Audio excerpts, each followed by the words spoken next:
प्रश्न करने वाले पीछे नहीं हटते महाराज, बहुत प्रश्न करते हैं और प्रश्न कर कर पूछते हैं गुरुजी ये कलश के ऊपर आम के पत्ते क्यों लगते हैं, उसका उत्तर है ये, ध्यान दीजिए। प्रश्न बहुत है तो उसके उत्तर भी बहुत है, बस उसको समझने वाला चाहिए। और आप लोगों को तो आज बहुत बहुत भगवान ने कृपा करी है, जो आप पहले दिन ही कलश स्थापना होती है और पहले दिन ही आपको ये ज्ञान हो जाए कि बच्चे पूछें कि कलश क्यों रखा जाता है, कलश के ऊपर आम के पत्ते क्यों लगाए जाते हैं, कलश के ऊपर नारियल क्यों रखा जाता है, कलश के ऊपर 9 बार मोली क्यों बांधी जाती है, मोली मतलब अच्छा नाड़ा 9 बार क्यों लपेटा जाता है नारियल के ऊपर, कलश के ऊपर जब रखते हैं।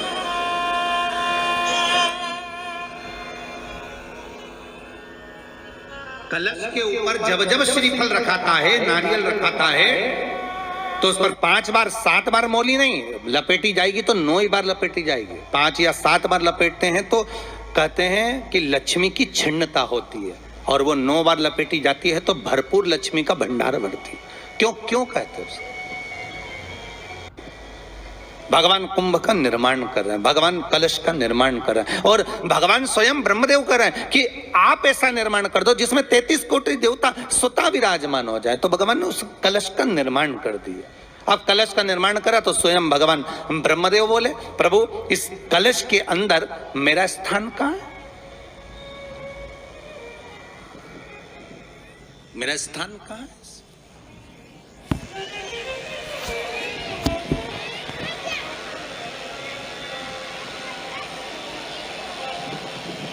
बहुत ध्यान देना महाराज, कलश का जो मुख होता है उस मुख पर भगवान विष्णु का स्थान होता है। किसका स्थान है? भगवान विष्णु का। थोड़ा सा नीचे आओगे, जहां से कलश का मुख दबा हुआ होता है वह जगह भगवान स्वयं शिव की होती है। किसकी जगह है? भगवान शंकर की। कलश का अग्रभाग, नीचे का भाग जहां से फैला हुआ होता है वहां ब्रह्मा का आधिपत्य स्थापित होता है। फिर कलश का जो नीचे का भाग होता है वो भगवान शिव और शक्ति का स्थान होता है। कलश के बाहरी भाग में, जहां पर बाहर का हिस्सा होता है, उस कलश के बाहरी भाग में 33 कोटि देवताओं को भगवान शंकर ने लाकर विराजमान किया होता है। महाराज भगवान शंकर 33 कोटि देवताओं को निमंत्रण देकर उस कलश में विराजमान कर दिया।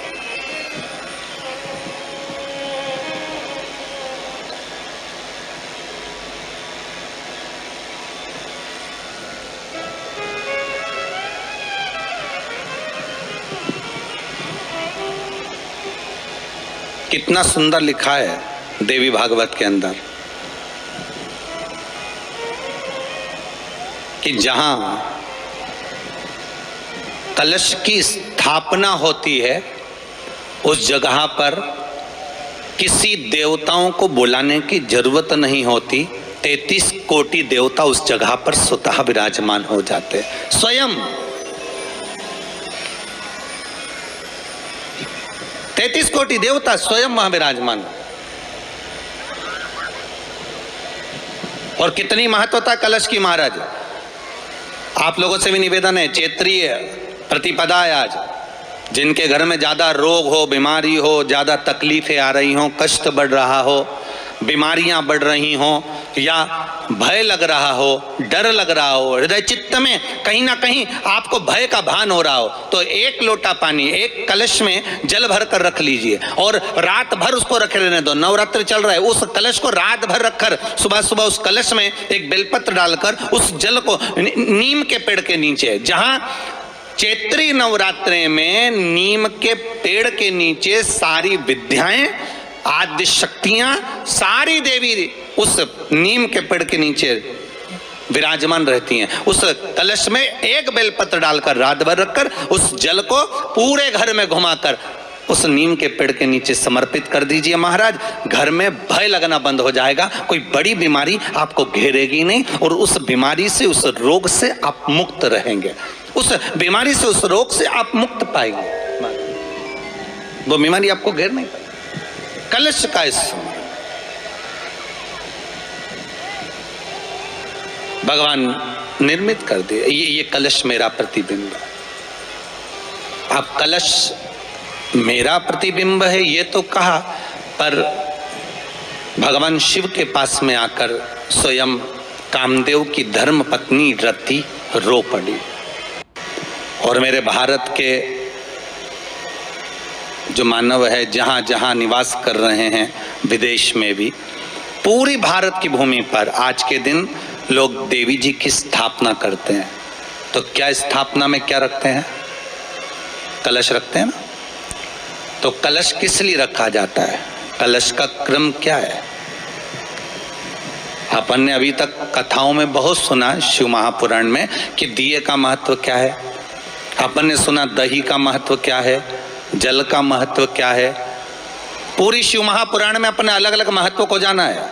पर यह नवरात्रे में जो शिव महापुराण की कथा शुरू हो रही है, नवरात्रे में जो शिव महापुराण की कथा को हम श्रवण करने के लिए बैठे हैं, इसमें हमारा एक संशय और मिटना चाहिए कि भारत की भूमि पर जब माँ आद्य शक्ति की स्थापना होती है, माँ जगतजननी को जब विराजमान किया जाता है, या चैत्र नवरात्रे में, शरदीय नवरात्रे में, आषाढ़ी नवरात्रे में, आदिकादिक पौष नवरात्रे में हम शंकर की, हम जगतजननी जगदम्बा की जब स्थापना करते हैं, या हम नूतन घर का प्रवेश करते हैं, या गणेश जी की स्थापना करते हैं, या कोई दुकान को प्रवेश करते हैं, या कोई शुभ कार्य करने के लिए अग्रण्य होते हैं, तो हम कलश की स्थापना क्यों करते हैं? आज शिव महापुराण में शुरुआत में अपन शिव और पार्वती की यही संवाद को लेकर चलते हैं।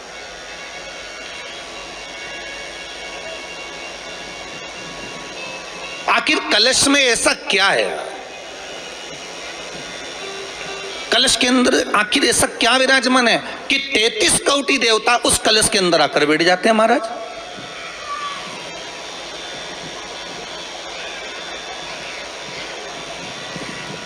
आप कोई यज्ञ करने जा रहे हो, आप कोई पोथी पुराण करने जा रहे हो, आप कोई अच्छा कार्य करने जा रहे हो, तो ब्राह्मण देवता कह देते कलश की स्थापना होगी, कलश की शोभा यात्रा निकलेगी, कलश यात्रा निकलेगी, कलश विराजमान होगा।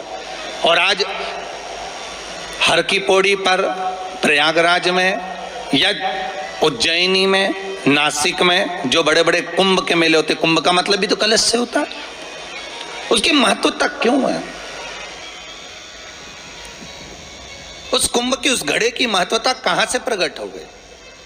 शिव महापुराण की कथा कहती है महाराज, भगवान ओघड़दानी शंकर स्वयं आद्य शक्ति जगदम्बा से कहते हैं कि जगदम्बा तू क्या चाहती है बोल। तो जगतजननी जगदम्बा कहती है कि जहां मैं हूं वहां शंकर है। ये आपने कह दिया, पर जहां शंकर है वहां पार्वती का होना जरूरी है। उसके लिए सिद्ध करने के लिए एक स्थान ऐसा बनाया जाए जहां पर शंकर विराजमान है और शंकर के साथ पार्वती विराजमान है। तो शिव जी ने कहा, पार्वती, उसके लिए मैं तुझे एक सुंदर कलश का निर्माण कर देता हूं।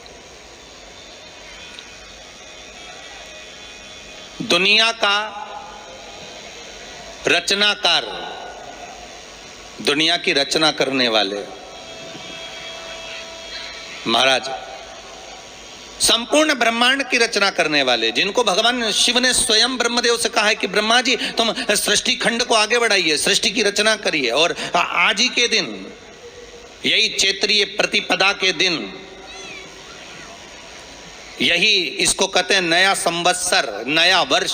हिंदू धर्म में क्यों कहा जाता है? आज ही के दिन ब्रह्मा जी ने महाराज सृष्टि की रचना करना प्रारंभ करा था, आज ही के दिन।